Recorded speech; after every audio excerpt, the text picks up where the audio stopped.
Bonjour à tous, bonsoir. Lorsqu'on m'a annoncé que j'allais parler, j'ai essayé de négocier un peu parce que, après avoir écouté le discours de Becca, que je salue et que je félicite, qui est une sœur, en tout cas félicitations encore une fois Becca Kombi Bénédicte, que dois-je dire d'autre?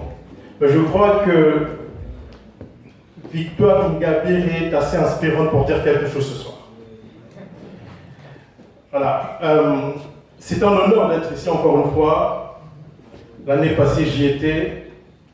J'avais reçu un prix inestimable qui n'a pas de prix.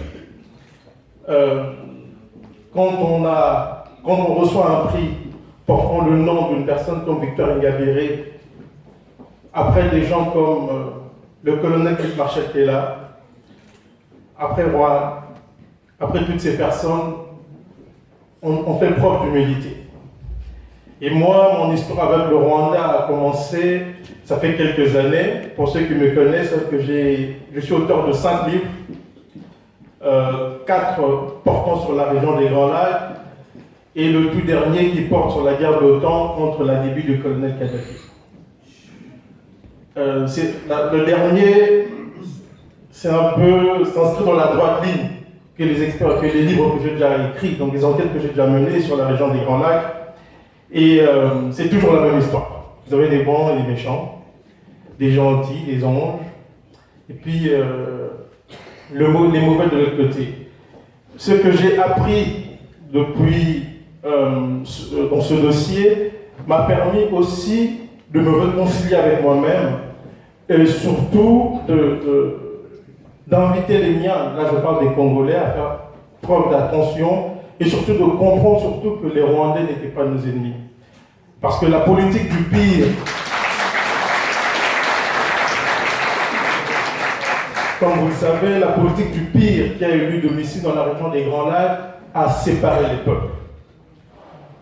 Aujourd'hui, les Congolais regardent les Rwandais avec méfiance, les Rwandais entre eux se méfient et regardent les Congolais avec méfiance. Pareil pour les Burundais, les Ougandais, ça n'a pas de sens. Alors pour rectifier cela, il fallait déjà commencer par restituer les faits, la vérité, avec la plus grande rigueur et sans état d'âme. Même si on avait en face de nous une machine à broyer qui nous avait imposé une narration de l'histoire, il fallait faire un travail sérieux pour montrer que la vérité n'a pas qu'une seule couleur. Elle ne porte pas la couleur de Kagame en tout cas.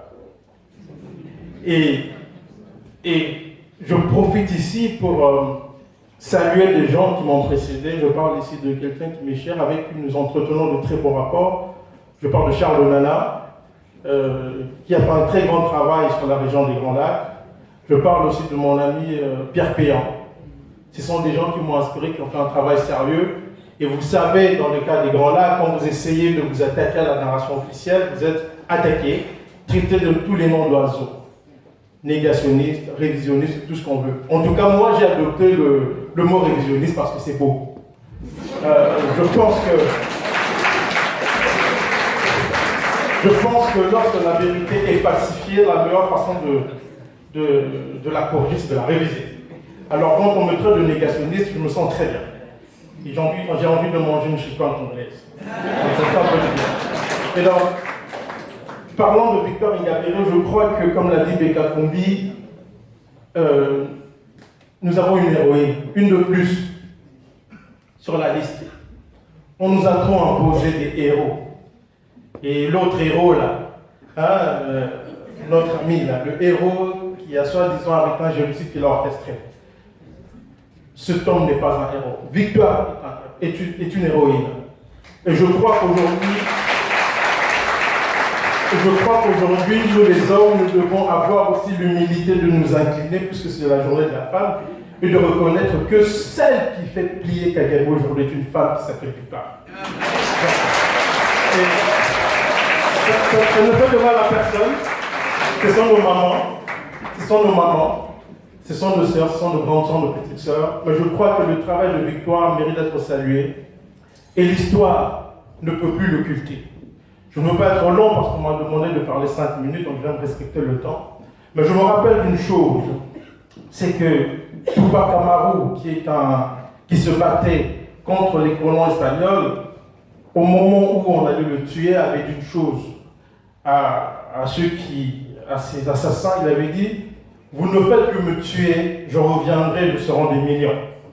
Et aujourd'hui, je dois dire aux geôliers de Paul Kagame qu'ils peuvent incarcérer Victor Ingabire, ils peuvent faire tout ce qu'ils veulent, mais ils doivent comprendre aujourd'hui que Victor Ingabire, il y a des millions. Et que peu importe l'issue de la bataille que mène Victoire, elle reviendra, elles seront des millions. Et comme Victoire, je suis Victor Ingabire aujourd'hui. Je vous remercie.